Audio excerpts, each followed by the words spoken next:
Tandaan po natin mga kapatid, na nanglikhain tayo ng Panginoon. Sa palagay ko lang nakatakda na rin ang ating kamatayan. Parang isang kandila na nang minanufacture. Alam na nung nag-manufacture niyan, na kapag sinindihan mo yan, ilang oras o ilang araw lang ang itatagal niyan. Kaya sana, bilang mga tao ring liwanag ng sanlibutan ito, na sumusunod kay Kristo, pagliwanagin natin ang buhay natin. At wag lang nating iasa na ang magliliwanag lamang para sa buhay natin ay ang kapwa natin. Tandaan natin, kung may mga taong nagliliwanag para sa atin, kailangan din nila ang liwanag natin. Hindi po pwedeng sila lang ang magliwanag para sa atin. Dapat para sa kanila, tayo din.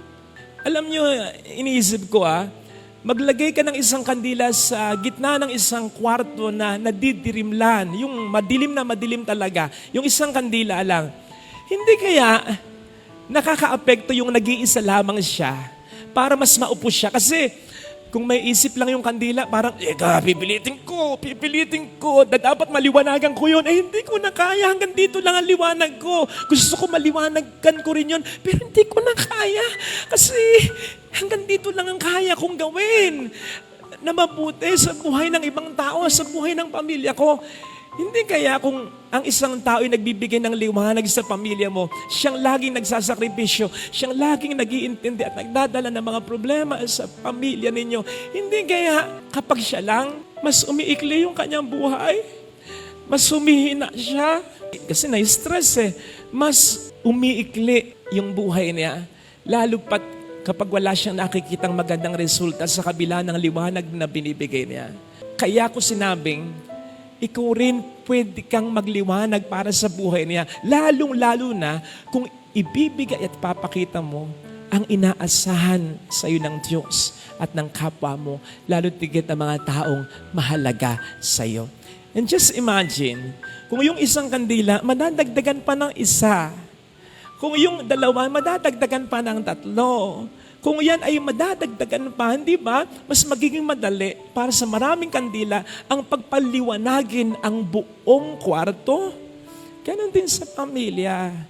Ang sabi ko nga, wala namang magagawa, talagang may mag-i-step up sa kapabayaan ng iba. Pero iba, syempre, mas magiging madali ang lahat kung may kadamay siya, kung magkakasama. Mahirap yung ikaw lang yung nagdadala ng lahat para sa pamilya. Yung ikaw lang ang nagliwanag para sa kanila. Mahirap yon. Pero hindi masasayang yon. Hindi man makikooperate yung mga mahal mong niliwanagan ng buhay mo.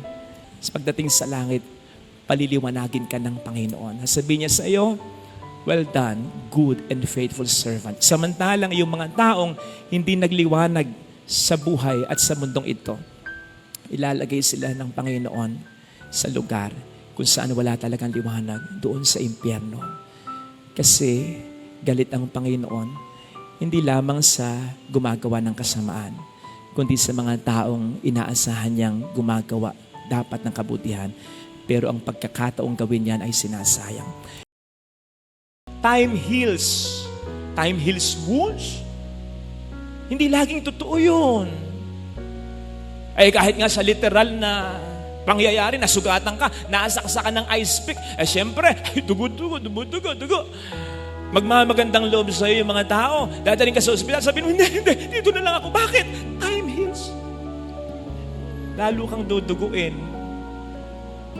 Lalo kang manghihina. Ikamamatay mo yan.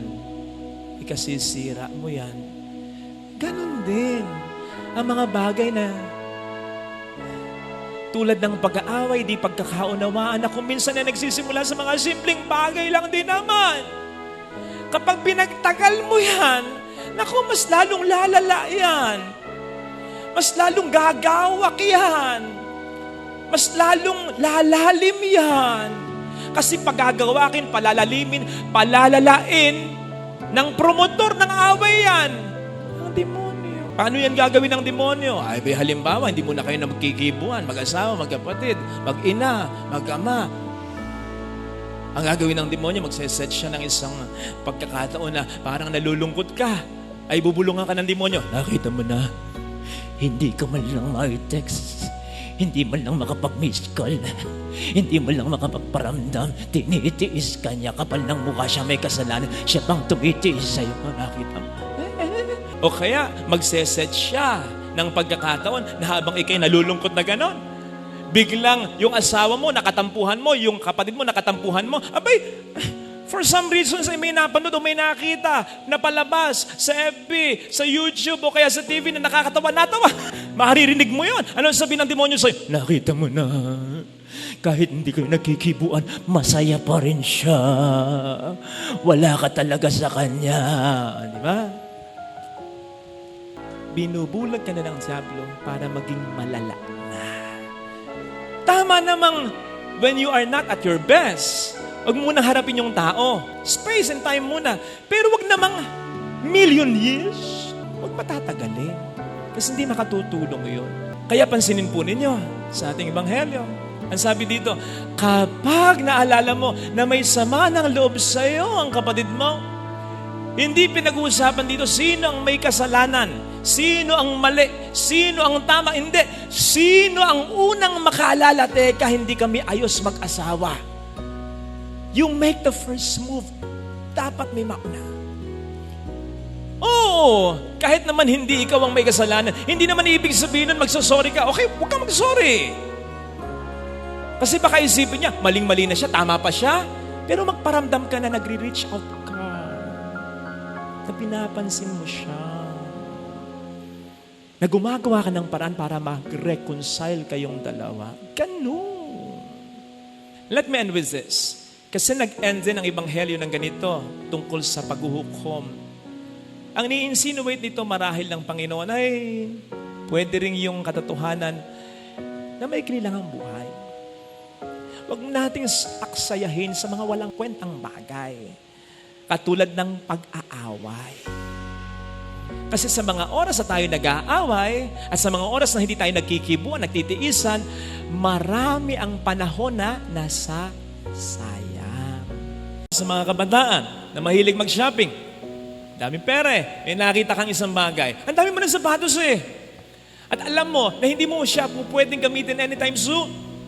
Ibili ka pa rin? May isang bagay na nakursunadahan mo lang kasi ang ganda eh. Bili ka na? Gayong alam mo na pwede mong hindi naman magamit talaga. Pero bibilin mo pa rin. The moment na binili mo yon and you keep that, of course, ay magiging bahagi na yon ng mga valuable things sa buhay mo na sa totoo lang ay hindi naman valuable talaga. Pasensya na sa mga may edad na ha, nanonood si mama at si papa. Pero kung minsan, ganyan naman din ang mga nakatatanda. Yung, hindi na yung sa pagbili ha, yung mga gamit na pwede mo namang i-dispose na at ipamigay o kaya ibenta sa murang halaga. They'll keep it. Yan ang madalas namin pinagtatalunan ni mama. Kamakailan lang sabi sa akin, anak! Yung mga ipinamibigay o binibenta sa murang halaga para pakinabangan ng iba, sayang yan! Magagamit pa yan. Sabi ko, kailan? Hindi ko lang alam. At sasabi ko sa kanya ganito, sasabihin ko na rin din po sa inyo, Mama, mga kapatid ko, mas magiging masaya po tayo kapag makikita natin na yung gamit natin ay makapagpapasaya ng ibang tao. Lalo pat kung ito'y nakaimbak lang at nakaburo lang sa aparador mo. Kaya ang idea, huwag ka nang bumili. Huwag ka nang tumanggap. O kaya, huwag ka nang mag-keep ng isang bagay na alam mo namang hindi mo kakailanganin talaga sa buhay. Ganon din ang nangyayari sa mga pangit nating karanasan. Na-hurt ka eh, na-disappoint ka eh. Okay lang yun. Kesa naman maging masaya ka, umiyak ka, pero ipagpag mo lang. Huwag kang mag-fall into that temptation na, sige kikimkimin ko, sige isipin ko, sige tatandaan ko, sige magpaplano ako, lalarasunin ko ang taong ito. Huwag ganun. Kasi the moment you keep it, parang yung gamit na hindi mo naman gagamitin, it becomes part of you. Or you become part of it. It affects you. Isipin mo over and over again. You'll not just think about it. Over and over again, you'll think of it. You'll not just feel it. You'll feed it. ay nako, will be consumed by it. Let go and let God. Lalo pa sa mga bitterness, alam po ninyo, huwag na tayo mag-isip ng paghihikante. Pagpasa Diyos na lamang natin ang lahat. Yun naman din ang sabi niya, di ba? Vengeance is mine, not yours. Hayaan mo ako magigante para sa iyo. Hayaan mo ako magturo ng leksyon sa Kanya. Huwag na ikaw. Huwag mo nang intindihin yon. Move on with your buhay, with your life. Besides, anong sabi ng Panginoon? Sa Salmo, you will prepare a table for me in front of my enemies, in the sight of my enemies. Na para bang sinasabi ng Panginoon, kapag siya ang naghiganti para sa atin, sisiguraduhin niya na ito'y makikita ng mga taong sa atin ay nakasakit dati. Ibe-bless ka niya, malalaman ng mga nanira sa iyo. Itataas ka niya, malalaman ng mga nagchismis sa iyo. Gaganda ang buhay mo, malalaman yan ng mga nag-down sa iyo. Makakaahon ka sa pagkakasala mo, malalaman yan ng mga naghusga sa iyo. Yun ang pangako ng Panginoon. So ipaubaya mo na sa Kanya lahat ito. Brothers and sisters, alam po natin katangahan yung hayaan mo na lamang na nakawin ng mga magnanakaw ang mga mahalagang bagay sa iyong buhay. Ganon ang nangyayari kapag naglalagay tayo ng mga kalat sa ating puso't isipan. Hinahayaan nating nakawin ng mga negang ito, ang mga bagay na positibo dapat ay nasa buhay mo at buhay ko. Again, let go of all that bitterness and let God reign in our hearts. Tandaan po natin, ang paghahari ng Diyos ay hindi lamang isang lugar. Ito ay more on isang sitwasyon o kalagayan kung saan ang peace, ang joy, ang happiness, all the good things ay ating nararamdaman. At mangyayari lamang yan, una kung susunod tayo sa Kanyang kalooban at kung ang ating puso, ang ating buhay ay ipapa-occupy natin sa Kanya lang. Amen. Pagpapatawad ang isa sa mga turo ni Kristo na madalas niyang sinasabi sa mga tao. Sapagkat kung tayo daw ay nagpapatawad, patatawarin din niya tayo. Pero kapag hindi tayo nagpatawad, hindi rin niya tayo patatawarin. Sabi po ng ilang psychologist, yung anger daw is just a secondary emotion. Ang ibig sabihin nun, kapag tayo nasaktan, yun yung una nating nararamdaman. Tayo ay nasaktan. Tayo ay na-hurt. There is pain. Yung anger daw is just a secondary emotion to cover that pain, to cope up with that hurt. So parang defense mechanism. Now, humingi man ng tawad sa atin o hindi, yung taong nag-aasala sa atin, either way, para makakope up lang tayo sa pain at sa hurt, we choose to stay angry. At yun po ang mali. Yun ang mali. Kasi kapag nagkakaganon, mas nananatili yung pain, mas nananatili yung hurt, at ang resulta, anger. Doon na nagiging mali. Walang masama sa magalit Pero yung alagaan mo, susugan mo, panatilihin mo, doon na nagkakasala ang tao. So nasa choice talaga natin Yung pagtatanim ng galit, ito ay activity ng ating isip.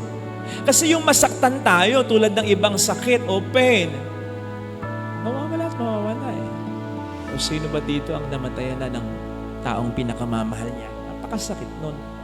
Pero nawawala din naman at nababawasan paglipas ng panahon. So ganun din yung pain ng ginawa sa ating kasalanan. Mawawala yan. Or at least, kahit pa paano mababawasan o gagaan. Pero kapag we willingly choose na panatilihin at alagaan pa yung pain na yan, again, magre-result to full-blown anger yan. And so the painful truth is, tama, sinaktan tayo ng ibang tao.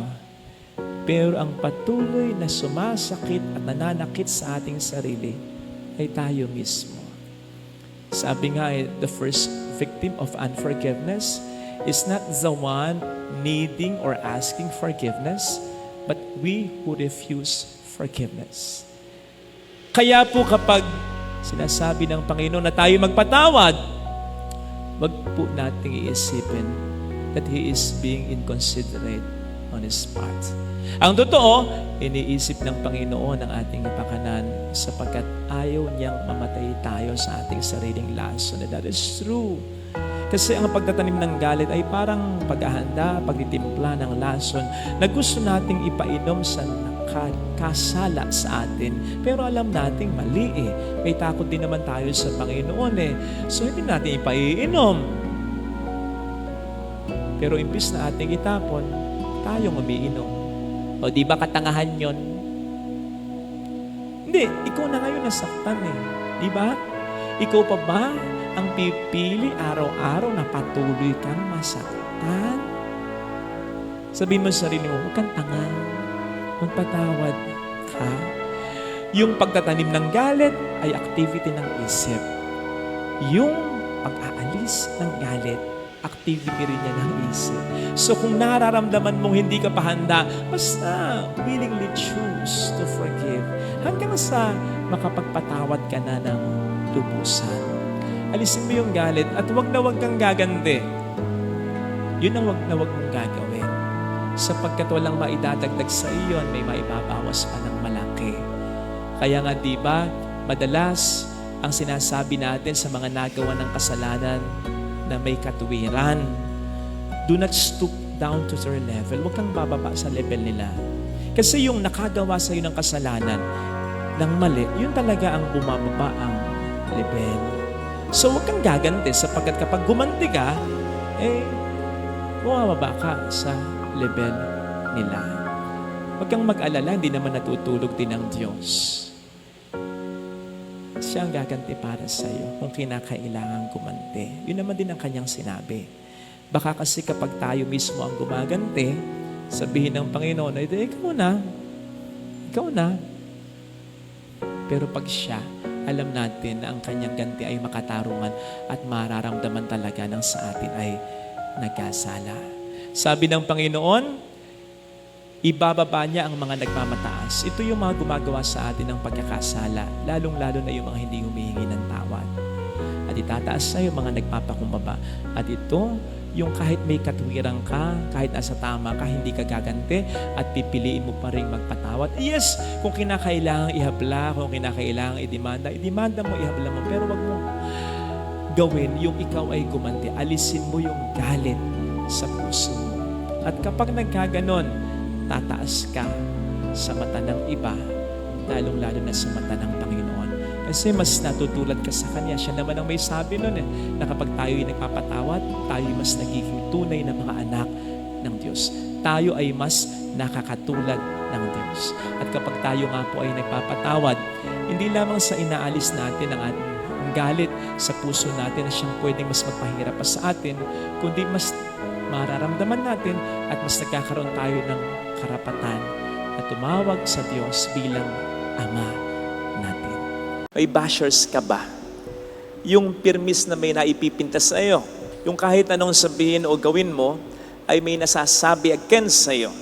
Well, hindi ka nag-iisa sapagkat marami ding bashers si Kristo. In fact, sa 3 taon lamang, yun lamang ang kunin natin ng kanyang public ministry, hindi na mabilang yung mga instances na na-criticize siya, na na-bash siya. Na-bash siya nung unang mangaral siya. Sino ba yan? Hindi ba anak ni Maria yan? Ang mga kapatid niya ay nandi dito, di ba? Bashing yon. Sapagkat nilalait nila ang Panginoon. I'm sure na-bash siya nang tawagin niya at piliin niya ang mga alagad niya. Lalo pat may mga ilan sa mga alagad niya ang questionable naman ang karakter talaga. Binash siya at pagkatapos nun ay nagpatuloy uli siya. Ganun sana. Masaktan man tayo, malungkot man tayo, laban uli. Gawin pa rin natin ang ating mga mabuting ginagawa. Huwag tayong tumigil dahil lamang may mga bashers sa buhay natin. Tandaan po natin na ang pangbabash, katulad ng slander o paninirang puri, ay isa sa mga primary weapons ng demonyo upang i-stop tayo sa ating mga mabubuting ginagawa at sinasabi bilang Kristiyano. Ngayon, kung mag-stop tayo, kung magpapa-apekto tayo, kung hihinto tayo sa ating mga mabubuting ginagawa, so sino ang panalo? E di ang diablo. Sino ang talo? E di tayo. Kaya sana tulad ni Kristo, tayo masyadong paapekto. Pero isang malaking paalala ito, siguraduhin po natin na nasa tama tayo. Siguraduhin natin ang ating mga ginagawa at sinasabi ay makatuwiran, mabuting talaga. Tansyahin mo kung yung mga bashers mo ay mga agents talaga ng demonyo. Baka naman agents ni Lord ang mga ito. Yes!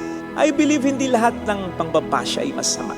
And I believe kung may mga pinapadala ang diablo upang i-bash tayo sa paraang negatibo, may pinapadala din naman si Lord ng mga tao sa buhay natin upang i-bash tayo sa paraang positibo. Baka padala ito ng Diyos upang itama tayo. Paano ba natin masisigurado na ang pambabash o kritisismo na na-receive natin ay galing sa Diyos at di sa diablo? Una, kapag ang concentration ng bashing ay sa pagkakasala na nagawa natin at hindi sa pagkatao natin. Kapag ang hinuhusgahan ng pangbabash ay hindi tayo, hindi ang karakter natin, kundi yung kasalanang nagawa natin. Kapag ang nade-degrade sa criticism o sa bashing ay hindi yung pagkatao natin, kundi yung kasalanang ginawa natin.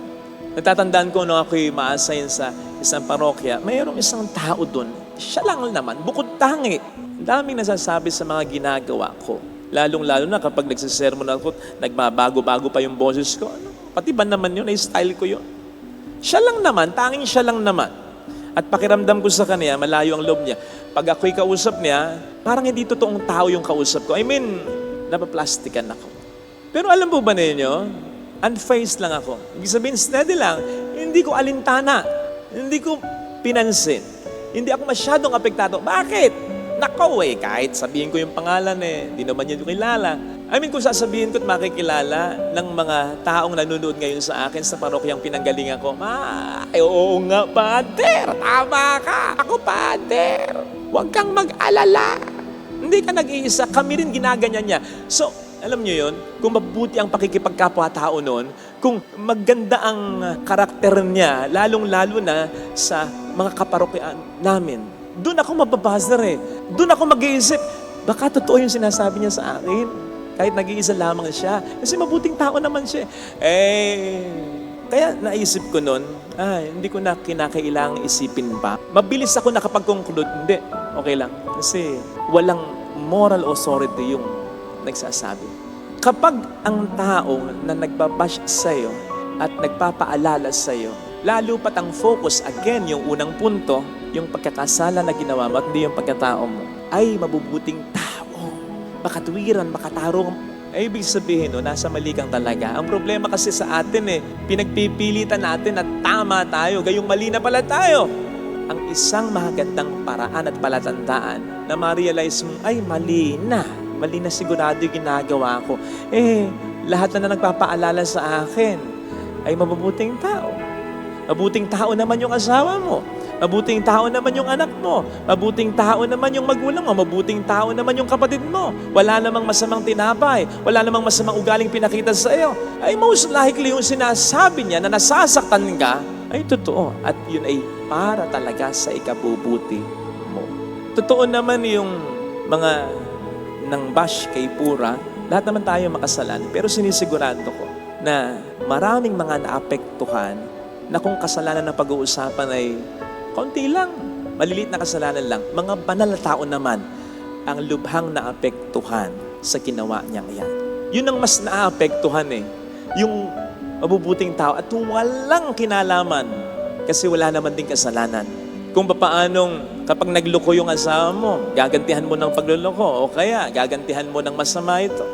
Sinong maapektuhan? Yung asawa mo? Oo, konti. Pero ang mas maapektuhan, yung mga anak ninyo. Wala namang kinalaman yung mga anak ninyo sa problema ninyo. Kapag pinagpakitahan mo ng hindi maganda, yung kapatid mong nagpakita ng hindi maganda sa'yo, apektado yung kapatid mo na pinagpakitahan mo rin ng hindi maganda, yes, pero konti lang. Ang pinaka-apektado ay yung mga magulang ninyo na wala namang kinalaman sa pagkakagalit ninyo ng kapatid mo. Besides, anak nila kayo pareho.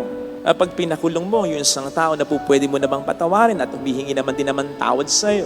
Sino ang mas apektado? Siya na ipakukulong mo? Oo. Pero ang mas at pinaka-apektado, yung pamilya niya na umaasa sa kanya, na maapektuhan talaga kapag ang taong ito'y pinakulong mo. Ang pinaka-apektado ay yung wala namang kinalaman. Kaya mas nagiging mabigat ang ating kasalanan kung ito ay ating kinatitigasan o mas pinaninindigan. Mga kapatid, huwag po nating isipin na tayo ang inaapi at binibiktima o nabibiktima kapag tayo nasa mali na. On the contrary, tayo ang lalampasan ng aapi at ng bibiktima kapag tayo ay nasa mali na pero tayo nagmamatigas pa. Sino bang nagmamatigas sa kasalanan kundi yung mga taong mayayabang? At yung taong mayayabang ang siyang may gana lang din naman na mang-api at mang-biktima ng sino man.